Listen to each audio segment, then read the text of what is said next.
तो गाइस अभी तक हमने बात कर लिया India, USA, Canada, UK, Australia, New Zealand, इतनी सारी जगहों की बात कर ली। तो अब 7 नंबर पे ले आते हैं यूरोपियन कंट्रीज को।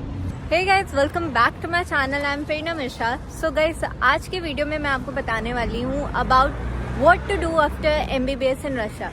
सो गाइस, मेरे पास बहुत सारे स्टूडेंट्स आते हैं जो कि 2nd year, 3rd year, 4th year, 5th year या 6th ईयर में भी हैं, जो कि पूछते हैं कि चलो हमने रशिया में एमबीबीएस तो कर लिया, लेकिन अब इसके बाद क्या, आगे क्या करना है हमें। कुछ नए स्टूडेंट्स भी होते हैं जिनको पता ही नहीं होता है कि यहाँ पे एमबीबीएस करने के बाद रशिया में जैसे ही आपका 6 साल का एमबीबीएस हो जाता है, उसके बाद आपके पास क्या क्या ऑप्शन है, कहाँ कहाँ आप जा सकते हो, कहाँ कहाँ जॉब कर सकते हो। सो यही चीज़ों के बारे में आज इस वीडियो में मैं डिस्कस करूंगी। तो इस वीडियो को एंड तक देखिएगा, ये काइंड ऑफ इन्फॉर्मेटिव वीडियो होने वाला है। सो इसको एंड तक देखिएगा क्योंकि फिर आपको सारे ही ऑप्शंस पता चल जाएंगे कि आप रशिया से जब एमबीबीएस कर लेते हो तो आपके पास क्या क्या ऑप्शन रहते हैं। So now without wasting any time, let's start the video. So guys, आगे की बात करने से पहले मैं आपको ये जगह दिखाने चाह रही थी। ये एक स्टेडियम है यहाँ बहुत बड़ा। अभी यहाँ देखो बर्फ़ ही नहीं है तो यहाँ लोग खेलने आते हैं, लेकिन पहले जब विंटर सीजन था तो पूरा बर्फ़ था तो लोग यहाँ स्केटिंग करते थे। ऑल्सो यहाँ पे आप देख सकते हो झूले वगैरह भी लगे, तो लोग आके एंजॉय करते हैं यहाँ पे। एंड बहुत ही सुंदर जगह है ये, मतलब आप यहाँ पे बैठ के चल आउट कर सकते हो, ये इतनी अच्छी जगह। तो गाइस, सबसे पहले बात करते हैं इंडिया की। तो इंडिया में ही इटसेल्फ आपको 2 ऑप्शन मिल जाते हैं। जैसे ही आप यहाँ पे एमबीबीएस करके जाते हो तो देखो, अभी यहाँ पे एफएमजी एग्जाम है इंडिया में। आप जैसे ही जाओगे यहाँ रशिया से एमबीबीएस करके तो आपको एफएमजी एग्जाम देना पड़ता है, जिससे आपको लाइसेंस मिलता है। लेकिन जब तक आप आओगे यहाँ ग्रेजुएट होगे तब तक नेक्स्ट एग्जाम लागू हो जाएगा, ठीक है। तो इसलिए मैं आपको नेक्स्ट एग्जाम के अकॉर्डिंग ही सारी चीज़ें बताऊंगी। तो गाइस देखो, नेक्स्ट एग्जाम के बारे में ऑलरेडी मैं एक वीडियो बना चुकी हूँ, डेडिकेटेड वीडियो, बहुत डिटेल में मैंने बनाया है। बट स्टिल मैं यहाँ पे एक समराइज बता दे रही हूँ आपको कि नेक्स्ट एग्जाम क्या है, कैसे होने वाली है चीज़ें। तो नेक्स्ट एग्जाम में क्या है गाइस कि आप यहाँ से 6 साल का एमबीबीएस करके जाओगे इंडिया, फिर उसके बाद आपको वहाँ पे नेक्स्ट 1 देना पड़ेगा। फिर नेक्स्ट 1 देने के बाद आपका 1 साल का इंटर्नशिप होगा एंड देन आप नेक्स्ट 2 दोगे। और ये एग्जाम सारे पास करने के बाद ही आपको लाइसेंस मिलेगा इंडिया में वर्क करने का, ठीक है। ये चीज़ें हो गई। तो गाइस, अब ऑप्शन क्या मिलता है आपको 2।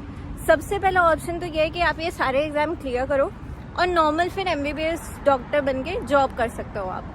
दूसरा आपका ऑप्शन ये है कि इस नेक्स्ट एग्जाम से आपको एक और बेनिफिट ये मिल रहा है कि आप नेक्स्ट 1 में अच्छा एग्जाम में स्कोर कर लो और फिर उससे आपको पीजी की सीट भी मिल जाएगी।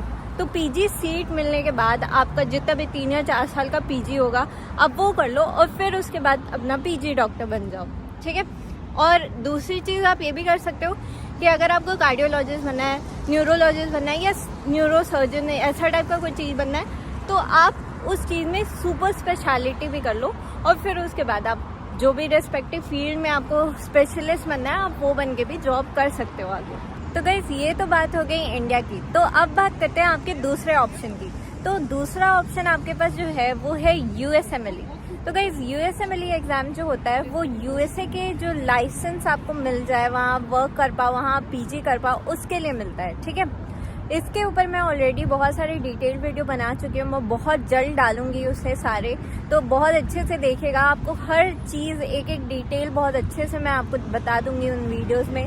तो अभी मैं आपको समराइज में यहाँ पे बता देती हूँ कि क्या होता है कि जब आप यहाँ 6 साल एमबीबीएस कर रहे हो तो उसी के बीच में यूएसएमएलई में जो 3 स्टेप्स होते हैं उसके एक स्टेप आप अपने पढ़ाई के बीच में ही दे सकते हो। फिर जब आप ग्रेजुएट हो जाते हो तो स्टेप 2 दे सकते हो और फिर ये सारे स्टेप्स, प्रोसीजर्स जो हैं, जो भी रिक्वायरमेंट्स है वो सारे कंप्लीट करके आप यूएसए जा सकते हो, वहाँ पर अपना वर्क कर सकते हो और आप वहाँ पे रेसिडेंसी भी कर सकते हो। मतलब जिसे हम पीजी बोलते हैं, वहाँ यूएसए में उसे रेसिडेंसी कहा जाता है। तो वो आपको पहले रेसिडेंसी कराते हैं एंड देन आप वहाँ पे वर्क भी कर सकते हो और सुपर स्पेशलिटी भी आप वहाँ पे कर सकते हो, जिसको वो फेलोशिप बोलते हैं। तो आप वो भी आगे वहाँ पे कर सकते हो। तो ओवरऑल यहाँ पे आपके पास यूएसएमएलई का भी ऑप्शन रहता है आपके हाथ में। और गाइस, यूएसएमएलई से आपको एक और बेनिफिट ये मिलता है कि सिर्फ आप यूएसए या इंडिया में ही नहीं, आप कनाडा में भी काम कर सकते हो, ठीक है। तो मतलब आप यूएसएमएलई दिए तो आप यूएसए में तो एलिजिबल हो ही, लाइसेंस आपको यूएसए का भी मिलता है, प्लस आपको कनाडा में भी काम करने का लाइसेंस मिल जाता है। वैसे ही कनाडा के लिए भी होता है। जैसे आप कनाडा में जो लाइसेंस एग्जाम है, जिसे हम MCCQE कहते हैं, अगर आप वो देते हो तो भी आप USA में भी वर्क कर सकते हो और कनाडा में भी वर्क कर सकते हो। मतलब ये ऐसा है कि म्यूचुअली उनका सेम ही फंडा है। आप ईदर एग्जाम कोई भी दे सकते हो, या तो USMLE दे दो या MCCQE दे दो, और आप दोनों ही जगह काम कर सकते हो। और प्लस आपको इंडिया में तो एलिजिबिलिटी मिल ही रही है। तो गाइज हमने इंडिया, USA, कनाडा की बात तो कर ली। अब फोर्थ जो प्लेस आती है वो है UK। तो गाइज आप रशिया में MBBS करने के बाद UK में भी जा सकते हो। वहाँ आपको प्लैब एग्जाम देना होता है, फिर आगे MRCP वगैरह होता है, बहुत सारी चीज़ें हैं। उस पर भी मैं एक डिटेल वीडियो प्लैब पे बना चुकी हूँ, आप देख लेना जाके। और जहाँ तक बात है MRCP वगैरह पे, उस पर भी मैं बहुत जल्द एक डिटेल वीडियो डाल दूंगी। तो ये भी आपके पास एक ऑप्शन है UK का कि आप रशिया से MBBS करके ईजिली UK में भी जाके काम कर सकते हो। ऑल्सो आप ऑस्ट्रेलिया और न्यूजीलैंड में भी जा सकते हो, और वहाँ पर भी आपको बहुत इजीली काम करने को मिल जाएगा। वहाँ पर भी जो एग्जाम्स है आपको बस वही सब क्लियर करने हैं और आप इजीली काम कर सकते हो बिना किसी प्रॉब्लम के, आराम से वर्क कर सकते हो। वैसे भी इंग्लिश चलता है वहाँ पे, तो आपको कोई दिक्कत ही नहीं है। ठीक है, बस एक एग्जाम आपको यहाँ से क्लियर करना पड़ेगा, जो भी वहाँ के लिए लाइसेंस एग्जाम है, ऑस्ट्रेलिया, न्यूजीलैंड, ये सारी जगहों के लिए, वो आप क्लियर करो और आप वहाँ पे इजीली वर्क कर सकते हो। तो गाइस अभी तक हमने बात कर लिया है India, USA, Canada, UK, Australia, New Zealand, इतनी सारी जगहों की बात कर ली। तो अब 7 नंबर पे ले आते हैं यूरोपियन कंट्रीज को। तो गाइस अगर आपको यूरोपियन कंट्रीज में काम करना है तो भी आप बिल्कुल कर सकते हो रशिया से 6 साल का MBBS करने के बाद। जैसे कि स्विट्जरलैंड है, तो स्विट्जरलैंड में आप काम कर सकते हो, वो भी आपके पास एक ऑप्शन है।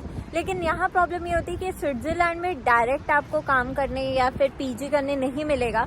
वो एक्चुअली जो यूरोपियन कैंडिडेट्स होते हैं उनको ज़्यादा प्रेफर करते हैं। तो जब तक आप इंडिया, बांग्लादेश, पाकिस्तान इस टाइप की कंट्री से हो जो कि नॉन EU कैंडिडेट्स हैं, तो आपको वो प्रेफर नहीं करेंगे। तो उसके लिए आपको सबसे पहले आप जर्मनी जा सकते हो। ठीक है, जर्मनी एक बहुत ही अच्छा ऑप्शन है आपके लिए। आप जर्मनी जाओ, वहाँ पे आपको एक लैंग्वेज एग्जाम देना पड़ेगा बस, और फिर एक FSP एग्जाम है, जिस पे मैं बहुत जल्द ही एक बहुत डिटेल्ड वीडियो अच्छे से लाऊंगी, जिसमें आपको सारी डिटेल्स मिल जाएगी from the start till the very and, कि आपको कैसे कैसे क्या क्या स्टेप्स फॉलो करना है, क्या करना होता है, सारी चीज़ें डिटेल में आपको बता दूंगी मैं। तो सीधी सी बात है, आपको FSP एग्जाम तक वहाँ देना पड़ेगा एंड देन आप आराम से काम कर सकते हो। आप जर्मनी में भी काम कर सकते हो, और फिर आप जर्मनी से कहीं और शिफ्ट होना चाहो पूरे यूरोप में, तो भी आपके पास ये ऑप्शन है कि आप पूरे यूरोप में कहीं भी काम कर सकते हो। और गाइज जर्मनी का एक प्लस पॉइंट ये भी मिलता है कि जैसे दूसरी कंट्रीज में हमें सुपर स्पेशलिटी करने के लिए अलग से फिर से और टाइम देना पड़ता है, लेकिन यहाँ पे जर्मनी में जब आप जाते हो तो आप डायरेक्टली सुपर स्पेशलिटी वाले ब्रांचेस उठा सकते हो। जैसे कार्डियोलॉजी हो गया, कार्डियोवैस्कुलर सर्जन हो गया, आप ऐसी टाइप के ब्रांचेस उठा सकते हो आराम से। और ऐसा नहीं है कि आपको बहुत ज़्यादा ड्यूरेशन लगेगा वो सारी चीज़ों को कंप्लीट करने में। Like I think 5 to 6 years का ही ड्यूरेशन है वहाँ पे, जो कि मैं अच्छे से डिटेल में बताऊंगी। जो कि वीडियो होगा PG इन जर्मनी के ऊपर, मैं उसमें सारी चीज़ें अच्छे से एक्सप्लेन करूंगी आपको। तो ये एक प्रॉफिट आपको मिल जाता है जर्मनी जाने में, जो कि किसी और कंट्री में आपको नहीं मिलता। So that's it for this video guys, I hope you like this video. और अगर आपको कोई भी डाउट हो so feel free to comment down below, or you can DM me on my Instagram. And please guys, don't forget to like, share and subscribe my channel, and also don't forget to hit the bell icon below to get all the notifications of my channel. So see you in my next video. Bye bye.